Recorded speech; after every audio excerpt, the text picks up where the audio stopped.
through which America's preponderant economic strength would enter and dominate all underdeveloped areas of the world.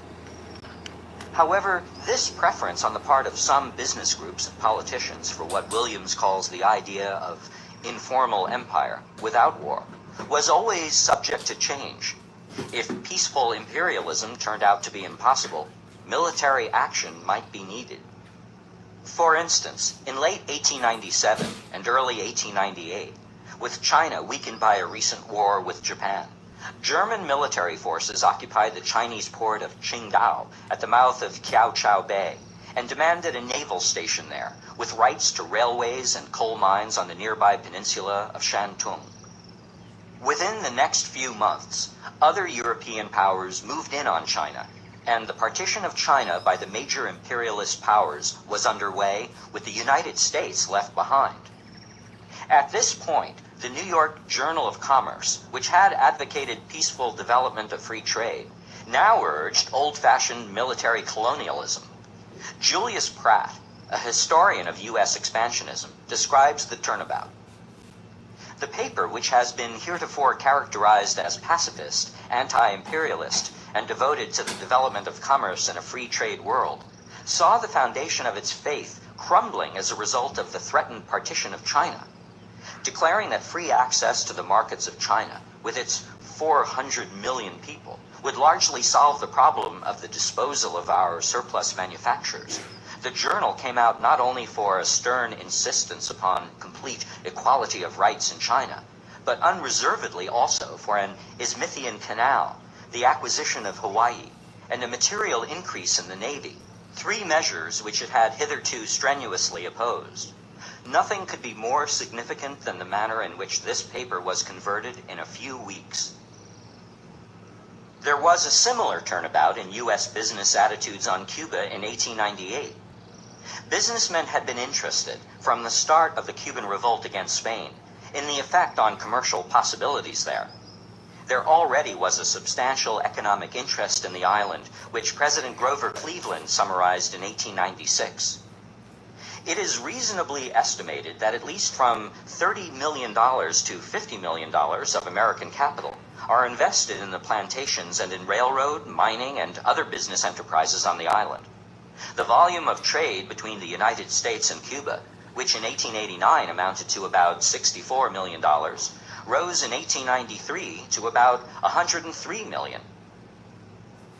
Popular support of the Cuban Revolution was based on the thought that they, like the Americans of 1776, were fighting a war for their own liberation. The United States government, however, the conservative product of another revolutionary war, had power and profit in mind as it observed the events in Cuba. Neither Cleveland, president during the first years of the Cuban Revolt, nor McKinley, who followed, recognized the insurgents officially as belligerents. Such legal recognition would have enabled the United States to give aid to the rebels without sending an army.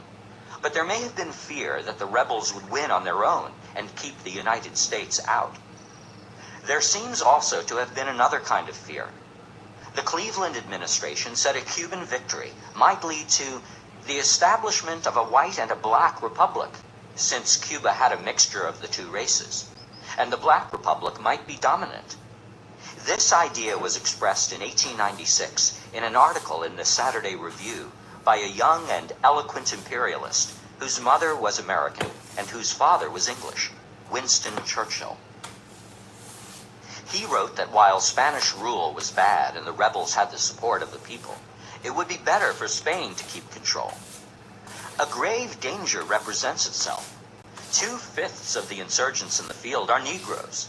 These men would, in the event of success, demand a predominant share in the government of the country, the result being, after years of fighting, another black republic. The reference to another black republic meant Haiti, whose revolution against France in 1803 had led to the first nation run by blacks in the New World. The Spanish minister to the United States wrote to the U.S. Secretary of State, "In this revolution, the Negro element has the most important part. Not only the principal leaders are colored men, but at least 8/10 of their supporters, and the result of the war if the island can be declared independent, will be a secession of the black element and a black republic. As Philip Foner says in his 2-volume study, The Spanish-Cuban-American War, the McKinley administration had plans for dealing with the Cuban situation, but these did not include independence for the island. He points to the administration's instructions to its minister to Spain, Stuart Woodford, asking him to try to settle the war because it injuriously affects the normal function of business and tends to delay the condition of prosperity, but not mentioning freedom and justice for the Cubans. Foner explains the rush of the McKinley administration into war. Its ultimatum gave Spain little time to negotiate, by the fact that if the United States waited too long, the Cuban revolutionary forces would emerge victorious, replacing the collapsing Spanish regime. In February 1898, the U.S. battleship Maine, in Havana Harbor as a symbol of American interest in the Cuban events, was destroyed by a mysterious explosion and sank, with the loss of 268 men. There was no evidence ever produced on the cause of the explosion, but excitement grew swiftly in the United States, and McKinley began to move in the direction of war. Walter Lefebvre says, "The president did not want war. He had been sincere and tireless in his efforts to maintain the peace. By mid-March, however, he was beginning to discover that although he did not want war, he did want what only a war could provide, the disappearance of the terrible uncertainty in American political and economic life, and a solid basis from which to resume the building of the new American commercial empire." At a certain point in that spring, both McKinley and the business community began to see that their object, to get Spain out of Cuba, could not be accomplished without war, and that their accompanying object, the securing of American military and economic influence in Cuba, could not be left to the Cuban rebels, but could be ensured only by U.S. intervention. The New York Commercial Advertiser, at first against war, by March 10th asked intervention in Cuba for humanity and love of freedom, and above all the desire that the commerce and industry of every part of the world shall have full freedom of development in the whole world's interest. Before this, Congress had passed the Teller Amendment, pledging the United States not to annex Cuba. It was initiated and supported by those people who were interested in Cuban independence and opposed to American imperialism, and also by business people who saw the open door as sufficient and military intervention unnecessary. But by the spring of 1898, the business community had developed a hunger for action. The Journal of Commerce said, "The Teller Amendment must be interpreted in a sense somewhat different from that which its author intended it to bear. There were special interests who would benefit directly from war.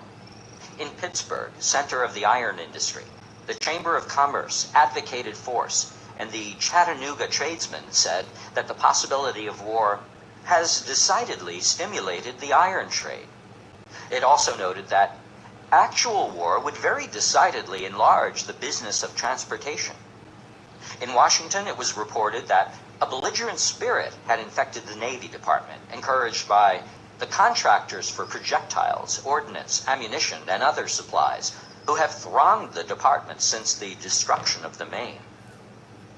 Russell Sage, the banker, said that if war came, there is no question as to where the rich men stand.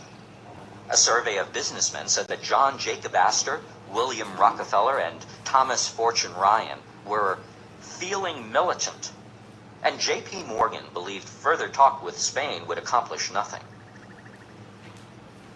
On March 21st, 1898, Henry Cabot Lodge wrote McKinley a long letter saying he had talked with bankers, brokers, businessmen, editors, clergymen, and others in Boston, Lynn, and Nahant, and everybody, including the most conservative classes, wanted the Cuban question solved. Lodge reported, "They said for business, one shock and then an end was better than a succession of spasms such as we must have if this war in Cuba went on." On March 25th, a telegram arrived at the White House from an advisor to McKinley saying, Big corporations here now believe we will have war, believe all would welcome it as relief to suspense. 2 days after getting this telegram, McKinley presented an ultimatum to Spain, demanding an armistice. He said nothing about independence for Cuba. A spokesman for the Cuban rebels, part of a group of Cubans in New York, interpreted this to mean the U.S. simply wanted to replace Spain. He responded, "In the face of the present proposal of intervention, without previous recognition of independence, it is necessary for us to go a step further and say that we must and will regard such intervention as nothing less than a declaration of war by the United States against the Cuban revolutionists." Indeed, when McKinley asked Congress for war on April 11th, he did not recognize the rebels as belligerents or ask for Cuban independence. 9 days later, Congress, by joint resolution, gave McKinley the power to intervene. When American forces moved into Cuba, the rebels welcomed them, hoping the Teller Amendment would guarantee Cuban independence. Many histories of the Spanish-American War have said that public opinion in the United States led McKinley to declare war on Spain and send forces to Cuba. True, certain influential newspapers had been pushing hard, even hysterically, and many Americans, seeing the aim of intervention as Cuban independence, and with the Teller Amendment as guarantee of this intention, supported the idea. But would McKinley have gone to war because of the press and some portion of the public? We had no public opinion surveys at that time. Without the urging of the business community? Several years after the Cuban War, the chief of the Bureau of Foreign Commerce of the Department of Commerce wrote about that period. Underlying the popular sentiment, which might have evaporated in time, which forced the United States to take up arms against Spanish rule in Cuba, were our economic relations with the West Indies and the South American republics. The Spanish-American War was but an incident of a general movement of expansion, which had its roots in the changed environment of an industrial capacity far beyond our domestic powers of consumption. It was seen to be necessary for us not only to find foreign purchasers for our goods, but to provide the means of making access to foreign markets easy, economical, and safe. American labor unions had sympathy for the Cuban rebels as soon as the insurrection against Spain began in 1895, but they opposed American expansionism.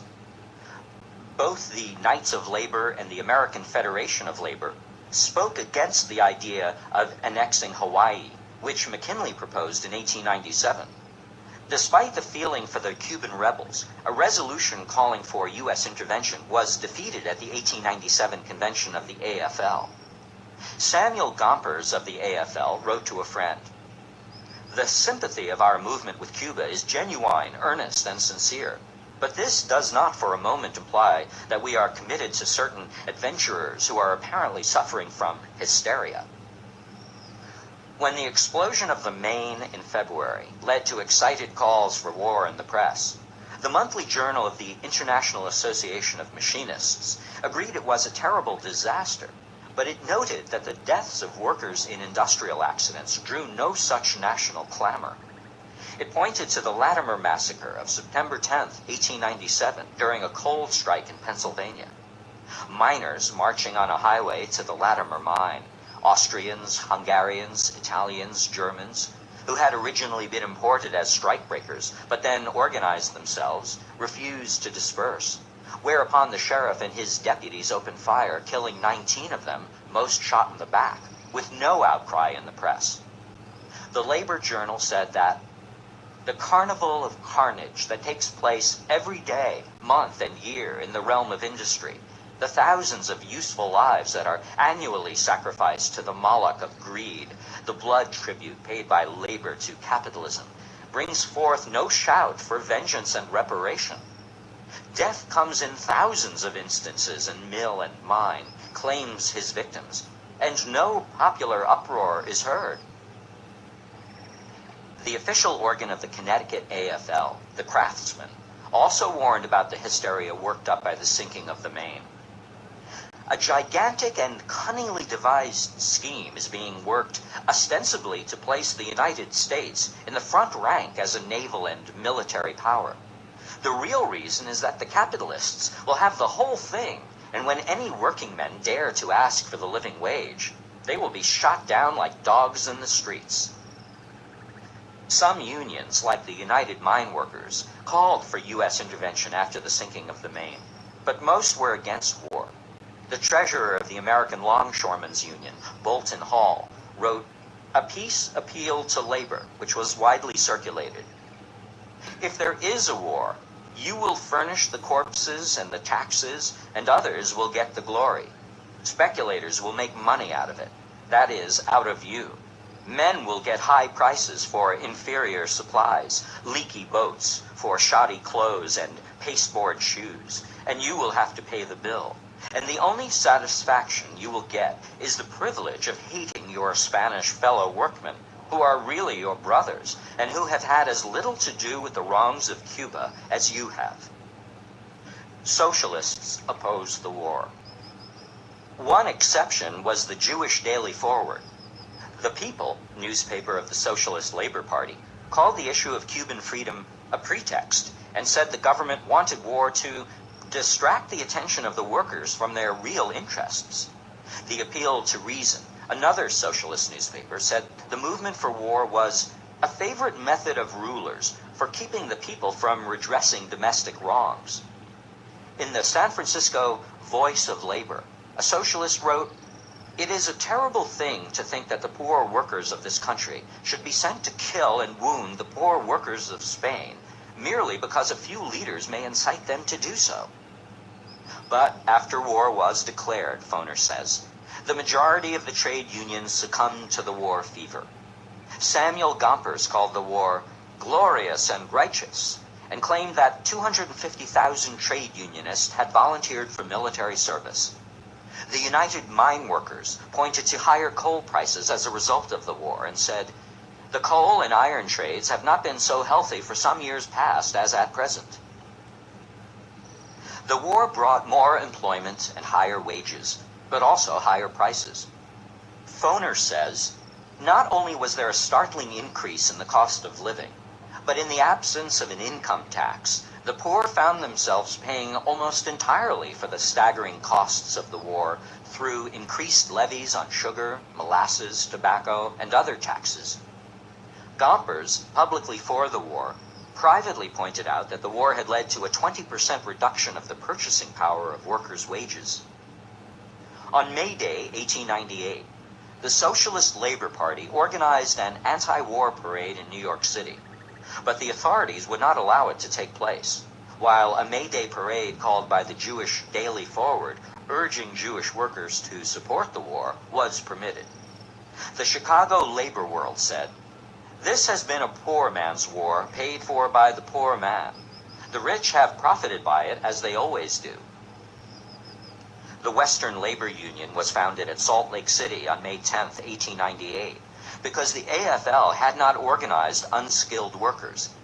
It wanted to bring together all workers, irrespective of occupation, nationality, creed, or color, and sound the death knell of every corporation and trust that has robbed the American laborer of the fruits of his toil. The union's publication, noting the annexation of Hawaii during the war, said this proved that the war, which started as one of relief for the starving Cubans, has suddenly changed to one of conquest.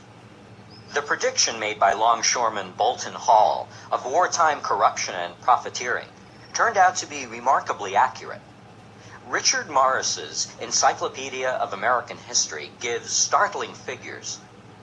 Of the more than 274,000 officers and men who served in the Army during the Spanish-American War and the period of demobilization, 5,462 died in the various theaters of operation and in camps in the U.S. Only 379 of the deaths were battle casualties, the remainder being attributed to disease and other causes. The same figures are given by Walter Millis in his book, The Martial Spirit. In the encyclopedia, they are given tersely and without mention of the embalmed beef, an army general's term, sold to the army by the meat packers, meat preserved with boric acid, nitrate of potash, and artificial coloring matter. In May of 1898, Armour and Company, the big meatpacking company of Chicago, sold the army 500,000 pounds of beef, which had been sent to Liverpool a year earlier and had been returned. 2 months later, an army inspector tested the Armour meat, which had been stamped and approved by an inspector of the Bureau of Animal Industry, and found 751 cases containing rotten meat. In the first 60 cases he opened, he found 14 tins already burst, the effervescent putrid contents of which were distributed all over the cases. The description comes from the report of the Commission to investigate the conduct of the War Department in the war with Spain, made to the Senate in 1900. Thousands of soldiers got food poisoning. There are no figures on how many of the 5,000 non-combat deaths were caused by that. The Spanish forces were defeated in 3 months in what John Hay, the American Secretary of State, later called a splendid little war. The American military pretended that the Cuban rebel army did not exist. When the Spanish surrendered, no Cuban was allowed to confer on the surrender or to sign it. General William Shafter said no armed rebels could enter the capital city of Santiago, and told the Cuban rebel leader General Calixto Garcia that not Cubans, but the old Spanish civil authorities would remain in charge of the municipal offices in Santiago. American historians have generally ignored the role of the Cuban rebels in the war. Philip Foner, in his history, was the first to print Garcia's letter of protest to General Shafter.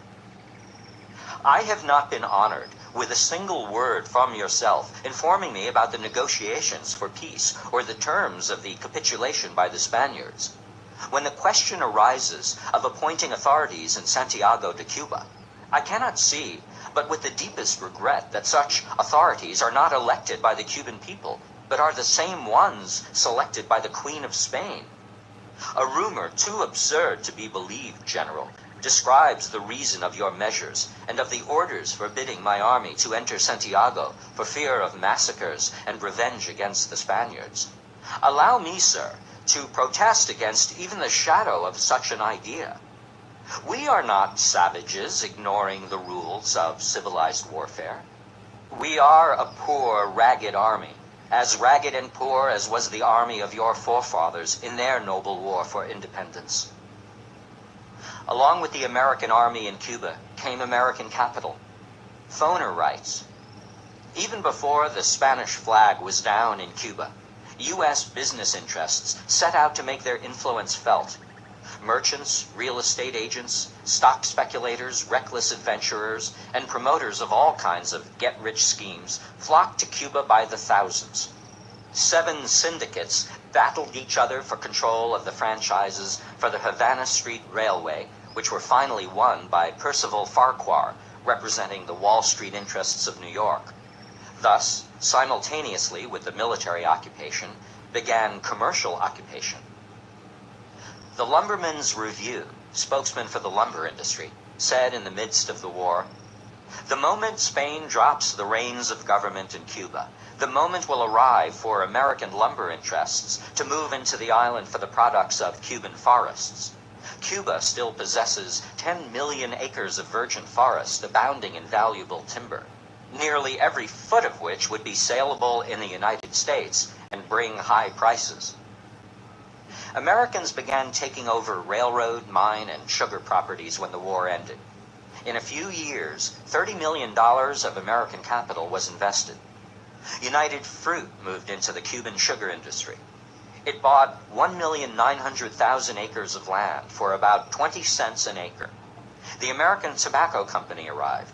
By the end of the occupation, in 1901, Foner estimates that at least 80% of the export of Cuba's minerals were in American hands, mostly Bethlehem Steel. During the military occupation, a series of strikes took place. In September 1899, a gathering of thousands of workers in Havana launched a general strike for the 8-hour day, saying, We have determined to promote the struggle between the worker and the capitalist, for the workers of Cuba will no longer tolerate remaining in total subjection. The American General William Ludlow ordered the mayor of Havana to arrest 11 strike leaders, and U.S. troops occupied railroad stations and docks. Police moved through the city, breaking up meetings. But the economic activity of the city had come to a halt. Tobacco workers struck, printers struck, bakers went on strike. Hundreds of strikers were arrested, and some of the imprisoned leaders were intimidated into calling for an end to the strike. The United States did not annex Cuba, but a Cuban Constitutional Convention was told that the United States Army would not leave Cuba until the Platt Amendment, passed by Congress in February 1901, was incorporated into the new Cuban Constitution. This amendment gave the United States the right to intervene for the preservation of Cuban independence, the maintenance of a government adequate for the protection of life, property, and individual liberty. It also provided for the United States to get coaling or naval stations at certain specified points. The Teller Amendment and the talk of Cuban freedom before and during the war had led many Americans and Cubans to expect genuine independence. The Platt Amendment was now seen not only by the radical and labor press, but by newspapers and groups all over the United States as a betrayal. A mass meeting of the American Anti-Imperialist League at Faneuil Hall in Boston denounced it, ex-Governor George Boutwell saying, "In disregard of our pledge of freedom and sovereignty to Cuba, we are imposing on that island conditions of colonial vassalage." In Havana, a torchlight procession of 15,000 Cubans marched on the Constitutional Convention, urging them to reject the amendment. But General Leonard Wood, head of the occupation forces, assured McKinley, "The people of Cuba lend themselves readily to all sorts of demonstrations and parades, and little significance should be attached to them." A committee was delegated by the Constitutional Convention to reply to the United States' insistence that the Platt Amendment be included in the Constitution. The committee report, Ponencia a la Convención, was written by a black delegate from Santiago. It said, "For the United States to reserve to itself the power to determine when this independence was threatened, and when, therefore, it should intervene to preserve it, is equivalent to handing over the keys to our house so that they can enter at any time, whenever the desire seizes them, day or night, whether with good or evil design." And the only Cuban governments that would live would be those which count on the support and benevolence of the United States. And the clearest result of this situation would be that we would only have feeble and miserable governments, condemned to live more attentive to obtaining the blessings of the United States than to serving and defending the interests of Cuba. The report termed the request for coaling or naval stations a mutilation of the fatherland. It concluded, "A people occupied militarily is being told that before consulting their own government, before being free in their own territory, they should grant the military occupants who came as friends and allies rights and powers which would annul the sovereignty of these very people. That is the situation created for us by the method which the United States has just adopted. It could not be more obnoxious and inadmissible." With this report, the convention overwhelmingly rejected the Platt Amendment. Within the next 3 months, however, the pressure from the United States, the military occupation, the refusal to allow the Cubans to set up their own government until they acquiesced, had its effect. The convention, after several refusals, adopted the Platt Amendment. General Leonard Wood wrote in 1901 to Theodore Roosevelt, "There is, of course, little or no independence left Cuba under the Platt Amendment." Cuba was thus brought into the American sphere, but not as an outright colony. However, the Spanish-American War did lead to a number of direct annexations by the United States. Puerto Rico, a neighbor of Cuba in the Caribbean, belonging to Spain, was taken over by U.S. military forces. The Hawaiian Islands, 1/3 of the way across the Pacific, which had already been penetrated by American missionaries and pineapple plantation owners, and had been described by American officials as a ripe pear ready to be plucked, was annexed by joint resolution of Congress in July of 1898. Around the same time, Wake Island, 2,300 miles west of Hawaii, on the route to Japan, was occupied. And Guam, the Spanish possession in the Pacific, almost all the way to the Philippines, was taken. In December of 1898, the peace treaty was signed with Spain, officially turning over to the United States Guam, Puerto Rico, and the Philippines for a payment of $20 million. There was heated argument in the United States about whether or not to take the Philippines. As one story has it, President McKinley told a group of ministers visiting the White House how he came to his decision. Before you go, I would like to say just a word about the Philippine business. The truth is, I didn't want the Philippines, and when they came to us as a gift from the gods, I did not know what to do with them. I sought counsel from all sides, Democrats as well as Republicans, but got little help. I thought first we would only take Manila, then Luzon, then other islands perhaps also. I walked the floor of the White House night after night until midnight, and I am not ashamed to tell you, gentlemen, that I went down on my knees and prayed Almighty God for light and guidance more than one night.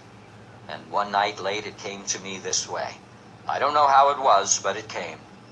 1, that we could not give them back to Spain. That would be cowardly and dishonorable.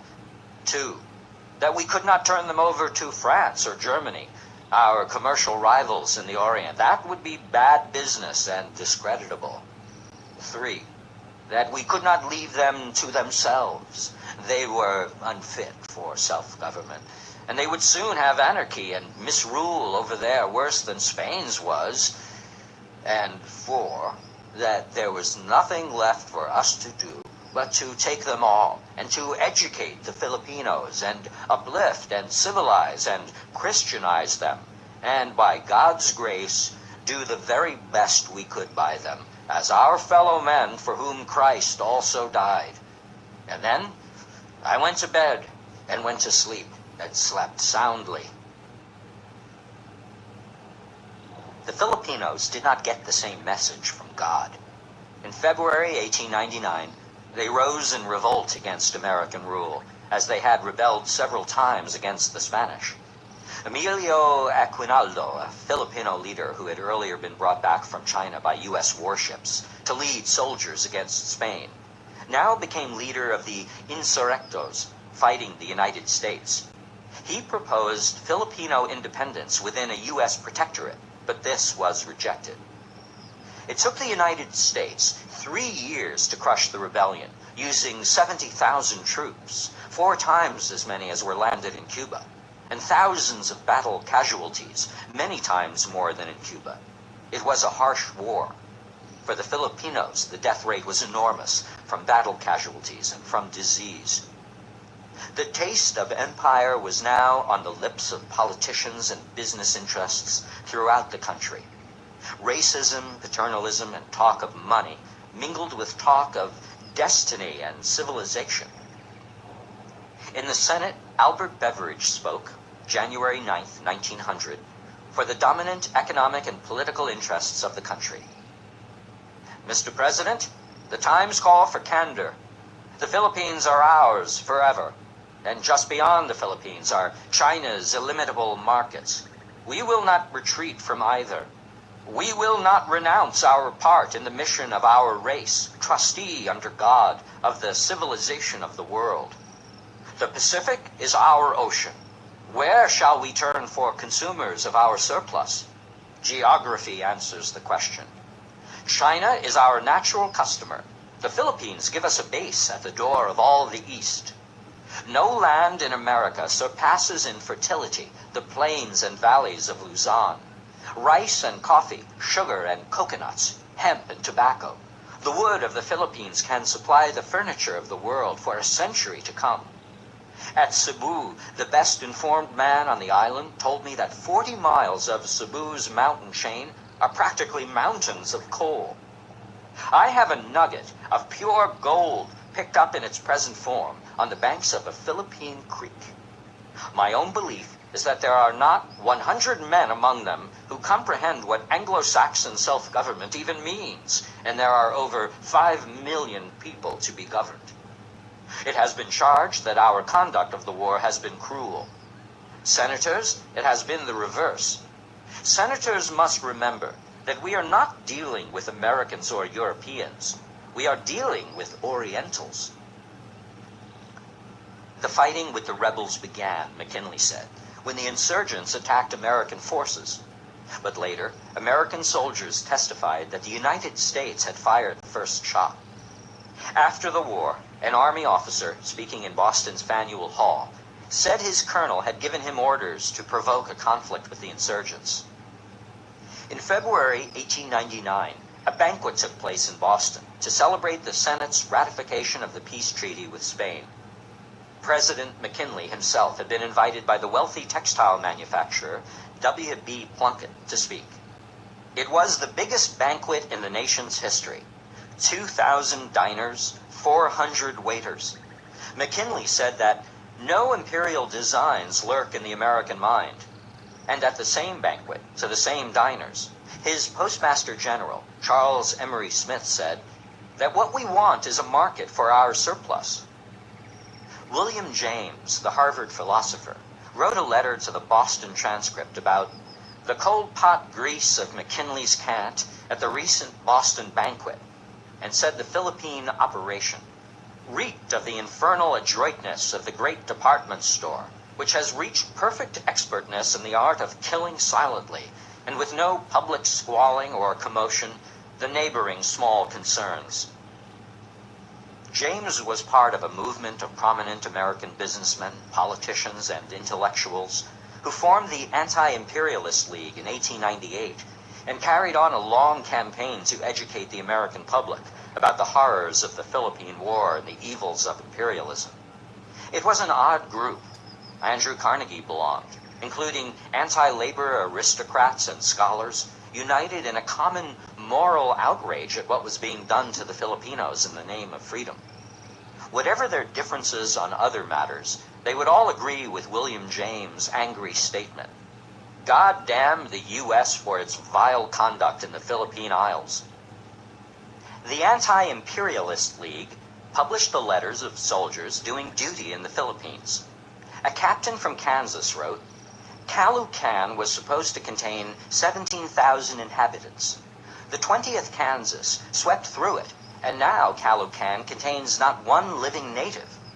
A private from the same outfit said he had, "with my own hand, set fire to over 50 houses of Filipinos after the victory at Caloocan. Women and children were wounded by our fire." A volunteer from the state of Washington wrote, "Our fighting blood was up and we all wanted to kill niggers. This shooting human beings beats rabbit hunting all to pieces." It was a time of intense racism in the United States. In the years between 1889 and 1903, on the average, every week, 2 Negroes were lynched by mobs, hanged, burned, mutilated. The Filipinos were brown-skinned, physically identifiable, strange-speaking, and strange-looking to Americans. To the usual indiscriminate brutality of war was thus added the factor of racial hostility. In November 1901, the Manila correspondent of the Philadelphia Ledger reported, "The present war is no bloodless opera bouffe engagement. Our men have been relentless, have killed to exterminate men, women, children, prisoners and captives, active insurgents and suspected people, from lads of 10 up. The idea prevailing that the Filipino as such was little better than a dog.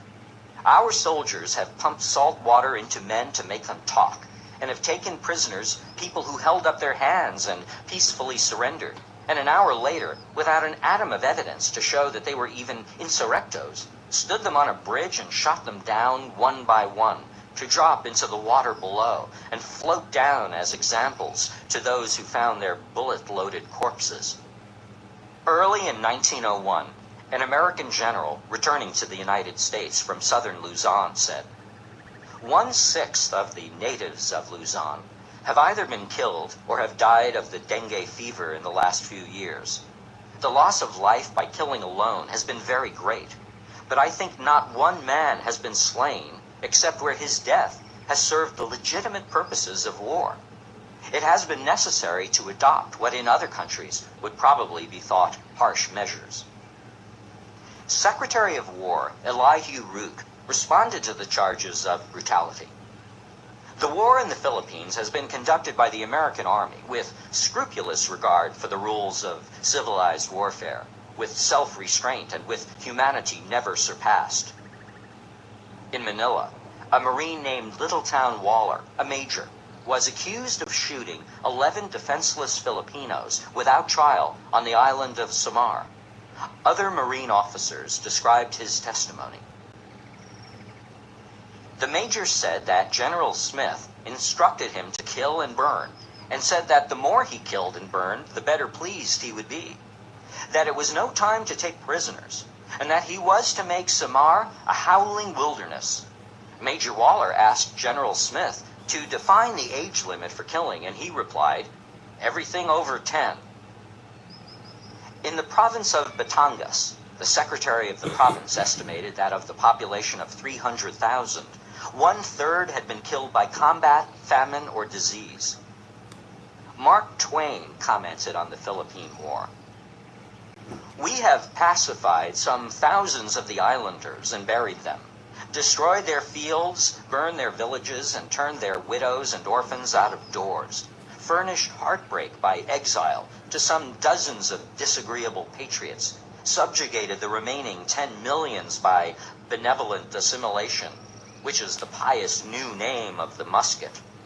We have acquired property in the 300 concubines and other slaves of our business partner, the Sultan of Sulu, and hoisted our protecting flag over that swag. And so, by these providences of God," and the phrase is the government's, not mine, "we are a world power." American firepower was overwhelmingly superior to anything the Filipino rebels could put together. In the very first battle, Admiral Dewey steamed up the Pasig River and fired 500-pound shells into the Filipino trenches. Dead Filipinos were piled so high that the Americans used their bodies for breastworks. A British witness said, "This is not war. It is simply massacre and murderous butchery." He was wrong. It was war. For the rebels to hold out against such odds for years meant that they had the support of the population. General Arthur MacArthur, commander of the Filipino War, said, "I believe that Aguinaldo's troops represented only a faction. I did not like to believe that the whole population of Luzon, the native population that is, was opposed to us." But he said he was reluctantly compelled to believe this because the guerrilla tactics of the Filipino army depended upon almost complete unity of action of the entire native population. Despite the growing evidence of brutality and the work of the Anti-Imperialist League, some of the trade unions in the United States supported the action in the Philippines. The Typographical Union said it liked the idea of annexing more territory, because English language schools in those areas would help the printing trade. The publication of the glassmakers saw value in new territories that would buy glass. The Railroad Brotherhood saw shipment of U.S. goods to the new territories, meaning more work for railroad workers. Some unions repeated what big business was saying, that territorial expansion, by creating a market for surplus goods, would prevent another depression. On the other hand, when the Leather Workers Journal wrote that an increase in wages at home would solve the problem of surplus by creating more purchasing power inside the country, the Carpenters Journal asked, "How much better off are the working men of England through all its colonial possessions?" The National Labor Tribune, publication of the iron, steel, and tin workers, agreed that the Philippines were rich with resources, but added, "The same can be said of this country. But if anybody were to ask you if you owned a coal mine, a sugar plantation, or railroad, you would have to say no. All those things are in the hands of the trusts, controlled by a few." When the treaty for annexation of the Philippines was up for debate in Congress in early 1899, the central labor unions of Boston and New York opposed it. There was a mass meeting in New York against annexation. The Anti-Imperialist League circulated more than 1 million pieces of literature against taking the Philippines. Foner says that while the League was organized and dominated by intellectuals and business people, a large part of its 500,000 members were working-class people, including women and blacks. Locals of the League held meetings all over the country.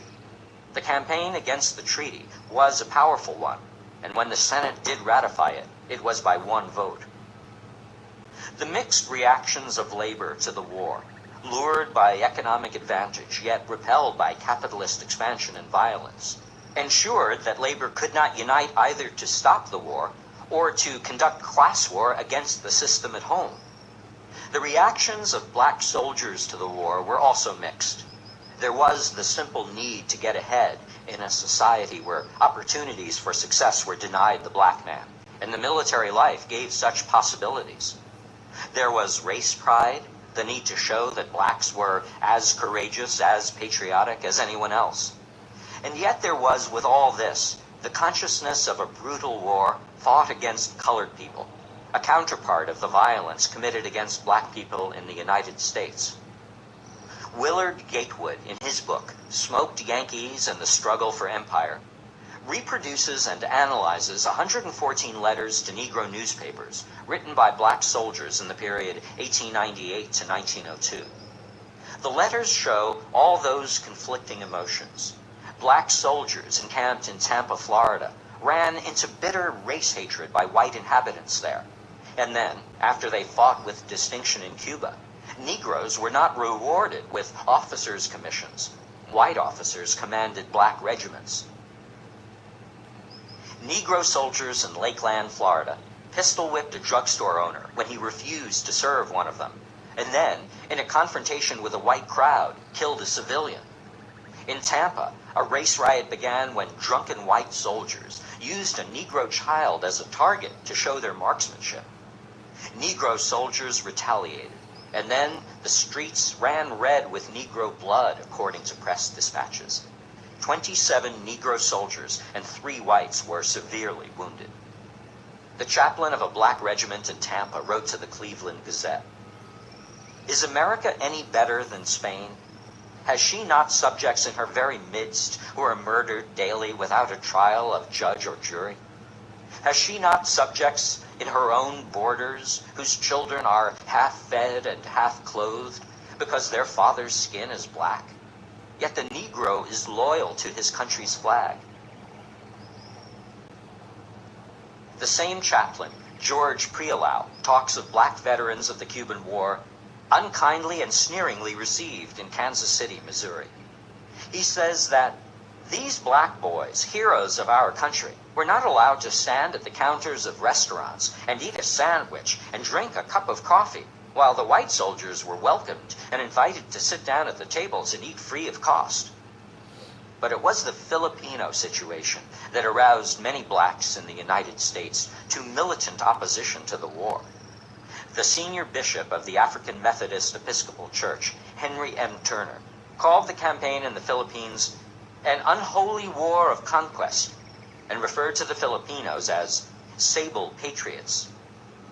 There were 4 black regiments on duty in the Philippines.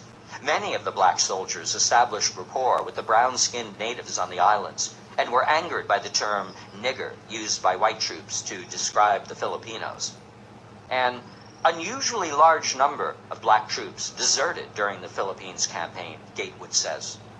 The Filipino rebels often addressed themselves to the colored American soldier in posters, reminding them of lynchings back home, asking them not to serve the white imperialist against other colored people.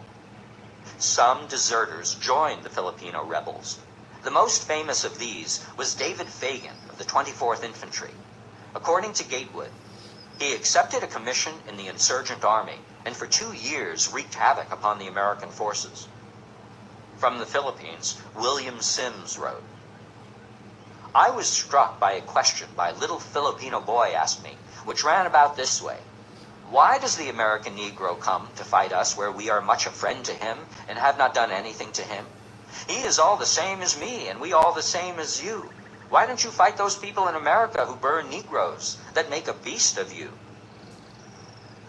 Another soldier's letter of 1899. Our racial sympathies would naturally be with the Filipinos.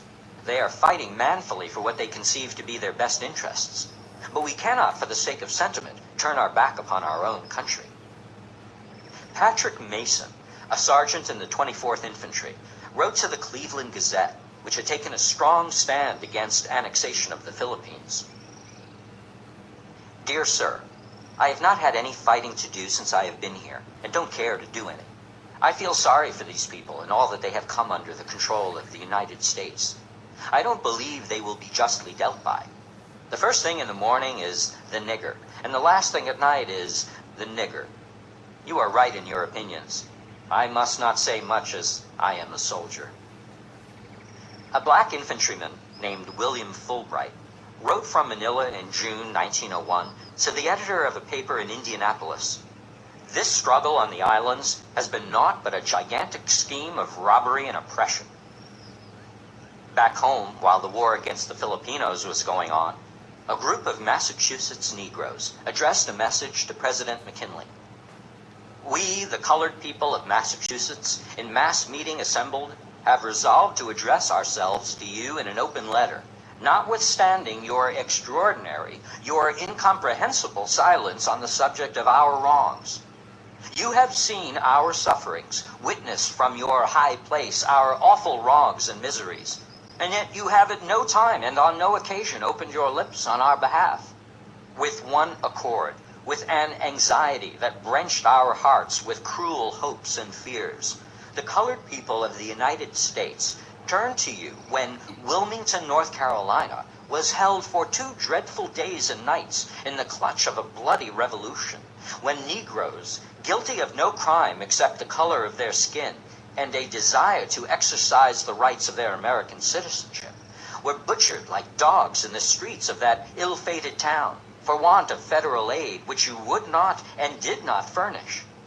It was the same thing with that terrible ebullition of mob spirit at Phoenix, South Carolina, when black men were hunted and murdered, and white men, these were white radicals in Phoenix, shot and driven out of that place by a set of white savages. We looked in vain for some word or some act from you.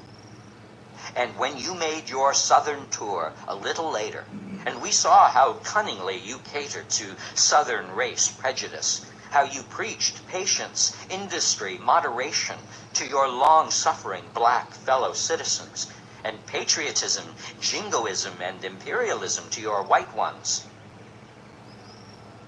The patience, industry, and moderation preached to blacks. The patriotism preached to whites did not fully sink in. In the first years of the 20th century, despite all the demonstrated power of the state, large numbers of blacks, whites, men, women became impatient, immoderate, unpatriotic.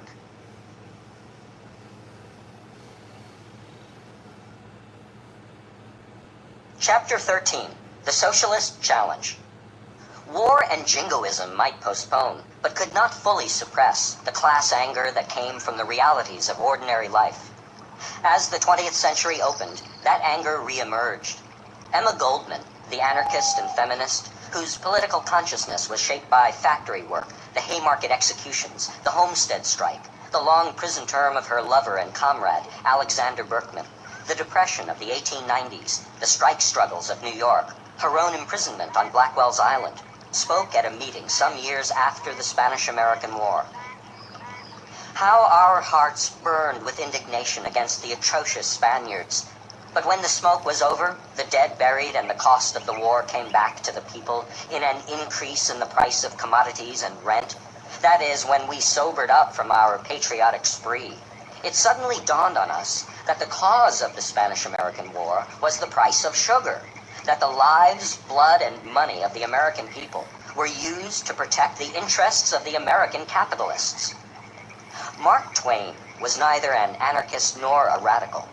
By 1900, at 65, He was a world-acclaimed writer of funny, serious, American-to-the-bone stories.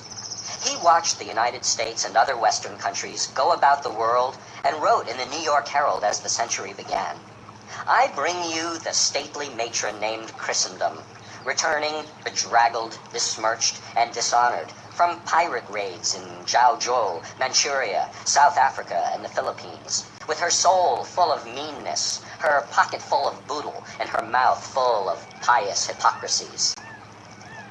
There were writers of the early 20th century who spoke for socialism or criticized the capitalist system harshly, not obscure pamphleteers, but among the most famous of American literary figures, whose books were read by millions: Upton Sinclair, Jack London, Theodore Dreiser, Frank Norris. Upton Sinclair's novel, The Jungle, published in 1906, brought the conditions in the meatpacking plants of Chicago to the shocked attention of the whole country, and stimulated demand for laws regulating the meat industry.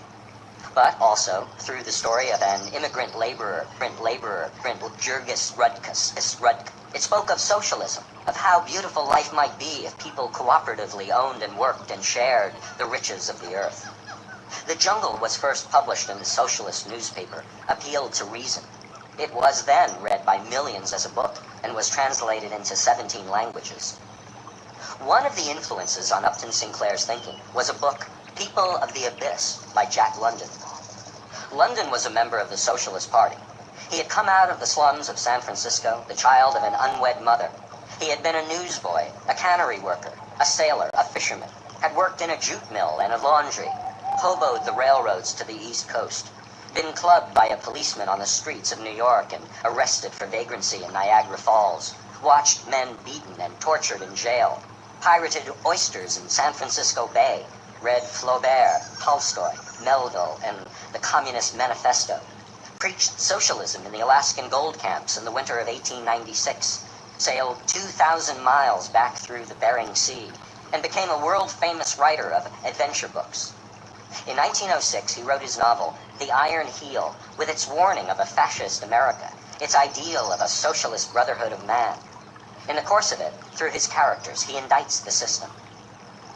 In the face of the facts that modern man lives more wretchedly than the caveman, and that his producing power is 1,000 times greater than that of the caveman, no other conclusion is possible than that the capitalist class has mismanaged, criminally and selfishly mismanaged. And with this attack, the vision. Let us not destroy those wonderful machines that produce efficiently and cheaply. Let us control them. Let us profit by their efficiency and cheapness. Let us run them for ourselves. That, gentlemen, is socialism. It was a time when even a self-exiled literary figure living in Europe, and not prone to political statements, the novelist Henry James, could tour the United States in 1904 and see the country as a huge Rappaccini garden, rank with each variety of the poison plant of the money passion. Muckrakers who raked up the mud and the muck contributed to the atmosphere of dissent by simply telling what they saw. Some of the new mass circulation magazines, ironically enough in the interest of profit, printed their articles. Ida Tarbell's exposure of the Standard Oil Company, Lincoln Steffen's stories of corruption in the major American cities. By 1900, neither the patriotism of the war nor the absorption of energy in elections could disguise the troubles of the system. The process of business concentration had gone forward. The control by bankers had become more clear. As technology developed and corporations became larger, they needed more capital, and it was the bankers who had this capital.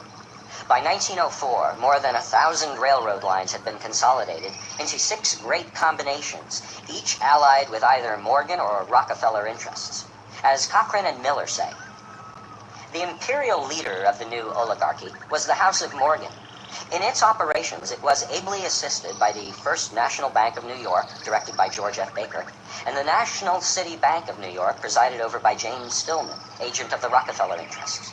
Among them, these 3 men and their financial associates occupied 341 directorships in 112 great corporations. The total resources of these corporations in 1912 was $22,245 million, more than the assessed value of all property in the 22 states and territories west of the Mississippi River. Morgan had always wanted regularity, stability, predictability. An associate of his said in 1901, "With a man like Mr. Morgan at the head of a great industry, as against the old plan of many diverse interests in it, production would become more regular, labor would be more steadily employed at better wages, and panics caused by overproduction would become a thing of the past." But even Morgan and his associates were not in complete control of such a system. In 1907, there was a panic, financial collapse, and crisis. True, the very big businesses were not hurt. But profits after 1907 were not as high as capitalists wanted. Industry was not expanding as fast as it might, and industrialists began to look for ways to cut costs. One way was Taylorism. Frederick W. Taylor had been a steel company foreman who closely analyzed every job in the mill and worked out a system of finely detailed division of labor, increased mechanization, and piecework wage systems to increase production and profits. In 1911, he published a book on scientific management that became powerfully influential in the business world. Now, management could control every detail of the workers' energy and time in the factory. As Harry Braverman said, labor and monopoly capital, the purpose of Taylorism was to make workers interchangeable, able to do the simple tasks that the new division of labor required, like standard parts divested of individuality and humanity, bought and sold as commodities. It was a system well fitted for the new auto industry. In 1909, Ford sold 10,607 autos. In 1913, 168,000. In 1914, 248,000. 45% of all autos produced. The profit? $30 million. With immigrants a larger proportion of the labor force, in the Carnegie plants at Allegheny County in 1907, of the 14,359 common laborers, 11,694 were Eastern Europeans. Taylorism, with its simplified, unskilled jobs, became more feasible. In New York City, the new immigrants went to work in the sweatshops. The poet Edwin Markham wrote in Cosmopolitan magazine, January 1907, "In unaired rooms, mothers and fathers sew by day and by night. Those in the home sweatshop must work cheaper than those in the factory sweatshops, and the children are called in from play to drive and drudge beside their elders. All the year in New York and in other cities, you may watch children radiating to and from such pitiful homes. Nearly any hour on the east side of New York City, you can see them. Pallid boy or spindling girl, their faces dulled, their backs bent under a heavy load of garments piled on head and shoulders, the muscles of the whole frame in a long strain. Is it not a cruel civilization that allows little hearts and little shoulders to strain under these grown-up responsibilities, while in the same city a pet cur is jeweled and pampered and aired on a fine lady's velvet lap on the beautiful boulevards?" The city became a battlefield.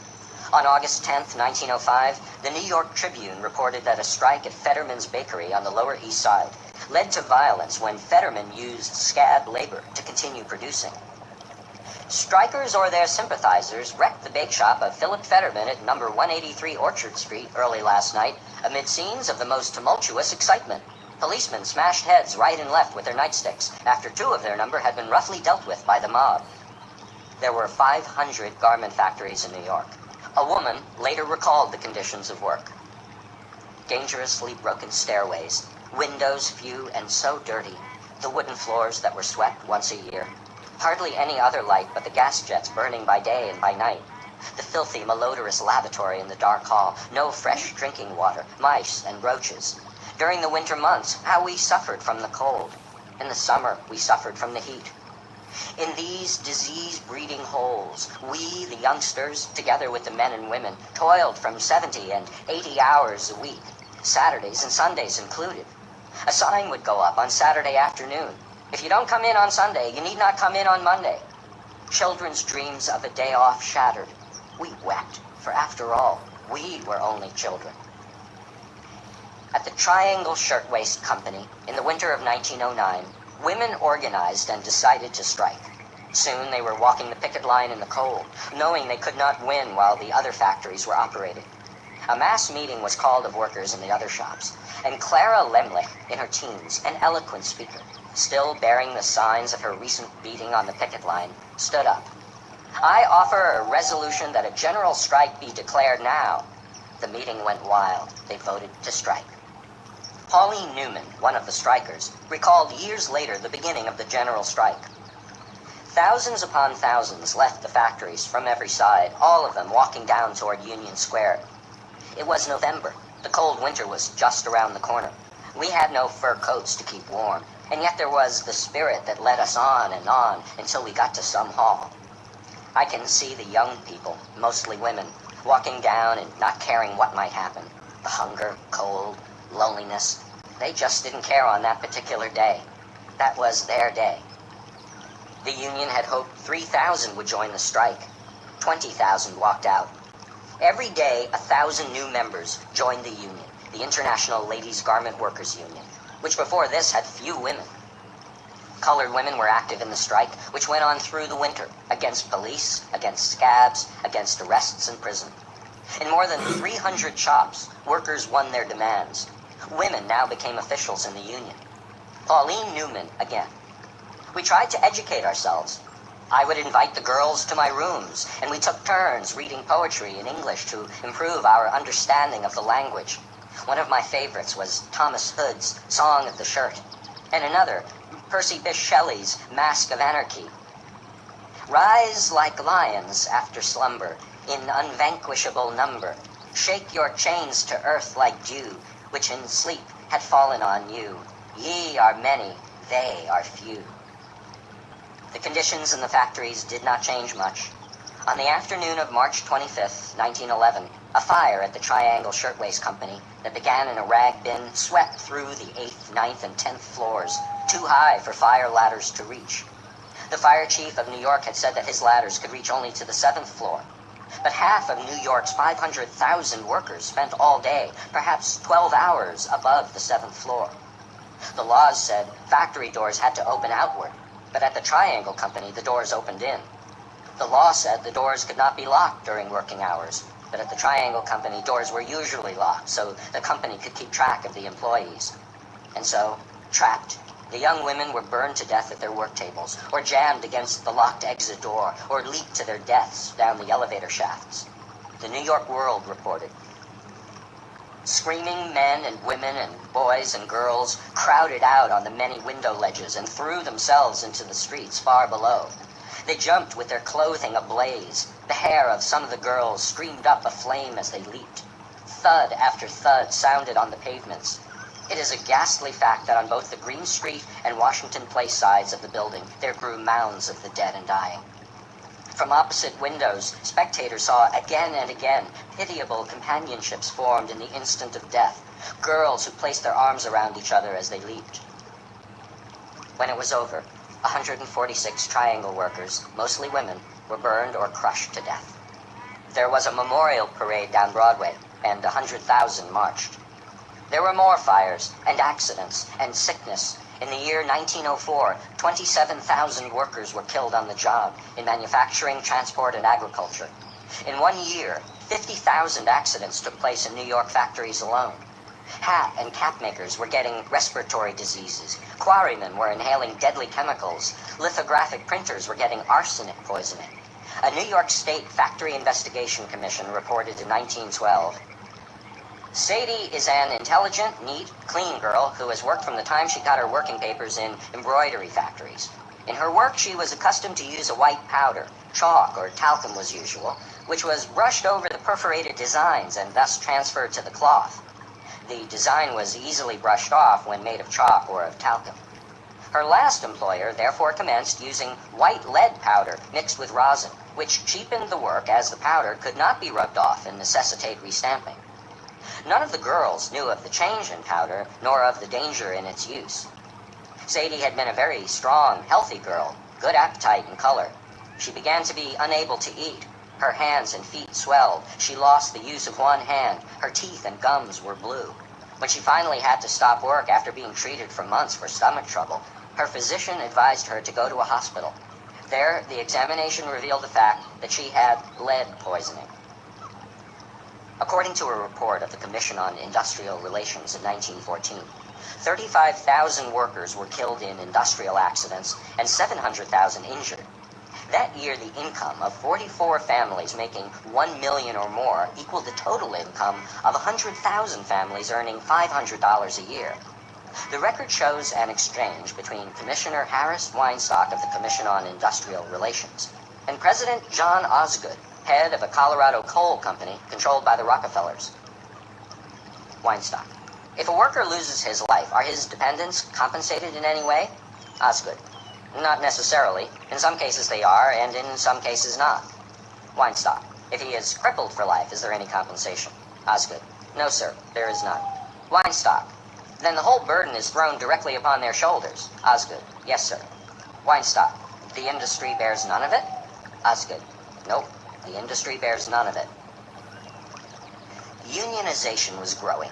Shortly after the turn of the century, there were 2 million members of labor unions, 1 in 14 workers, 80% of them in the American Federation of Labor.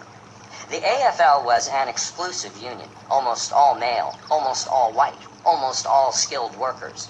Although the number of women workers kept growing, it doubled from 4 million in 1890 to 8 million in 1910, and women were 1/5 of the labor force. Only 1 in 100 belonged to a union. Black workers in 1910 made 1/3 of the earnings of white workers. Although Samuel Gompers, head of the AFL, would make speeches about its belief in equal opportunity, the Negro was excluded from most AFL unions. Gompers kept saying he did not want to interfere with the internal affairs of the South. I regard the race problem as one with which you people of the Southland will have to deal without the interference, too, of meddlers from the outside. In the reality of struggle, rank-and-file workers overcame these separations from time to time. Foner quotes Mary McDowell's account of the formation of a women's union in the Chicago stockyards. It was a dramatic occasion on that evening when an Irish girl at the door called out, "A colored sister asks admission. What shall I do with her?" And the answer came back from the Irish young woman on the chair: "Admit her, of course, and let all of you give her a hearty welcome." In New Orleans in 1907, a general strike on the levees involving 10,000 workers, longshoremen, teamsters, freight handlers, black and white, lasted 20 days. The head of the Negro longshoremen, E.S. Swan, said, "The whites and Negroes were never before so strongly cemented in a common bond, and in my 39 years of experience on the levee, I never saw such solidarity. In all the previous strikes, the Negro was used against the white man, but that condition is now past, and both races are standing together for their common interests." There were exceptions. In general, the Negro was kept out of the trade union movement. W.E.B. Du Bois wrote in 1913, "The net result of all this has been to convince the American Negro that his greatest enemy is not the employer who robs him, but his fellow white working man." Racism was practical for the AFL. The exclusion of women and foreigners was also practical. These were mostly unskilled workers, and the AFL, confined mostly to skilled workers, was based on the philosophy of business unionism. In fact, the chief official of each AFL union was called the business agent, trying to match the monopoly of production by the employer with a monopoly of workers by the union. In this way, it won better conditions for some workers and left most workers out. AFL officials drew large salaries, hobnobbed with employers, even moved in high society. A press dispatch from Atlantic City, New Jersey, the fashionable seaside resort in the summer of 1910.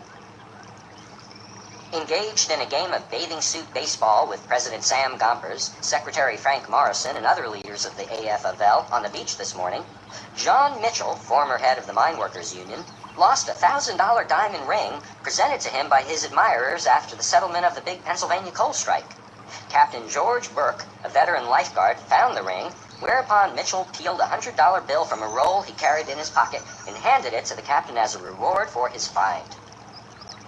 The well-paid leaders of the AFL were protected from criticism by tightly controlled meetings and by goon squads, hired toughs, originally used against strikebreakers, but after a while used to intimidate and beat up opponents inside the union. In this situation, terrible conditions of labor, exclusivity in union organization, working people wanting radical change, seeing the root of misery in the capitalist system, moved toward a new kind of labor union. One morning in June 1905, there met in a hall in Chicago a convention of 200 socialists, anarchists, and radical trade unionists from all over the United States. They were forming the IWW, the Industrial Workers of the World. Big Bill Haywood, a leader of the Western Federation of Miners, recalled in his autobiography that he picked up a piece of board that lay on the platform and used it for a gavel to open the convention. Fellow workers, this is the Continental Congress of the Working Class. We are here to confederate the workers of this country into a working class movement that shall have for its purpose the emancipation of the working class from the slave bondage of capitalism. The aims and objects of this organization shall be to put the working class in possession of the economic power, the means of life, in control of the machinery of production and distribution, without regard to the capitalist masters. On the speaker's platform with Haywood were Eugene Debs, leader of the Socialist Party, and Mother Mary Jones, a 75-year-old white-haired woman who was an organizer for the United Mine Workers of America. The convention drew up a constitution,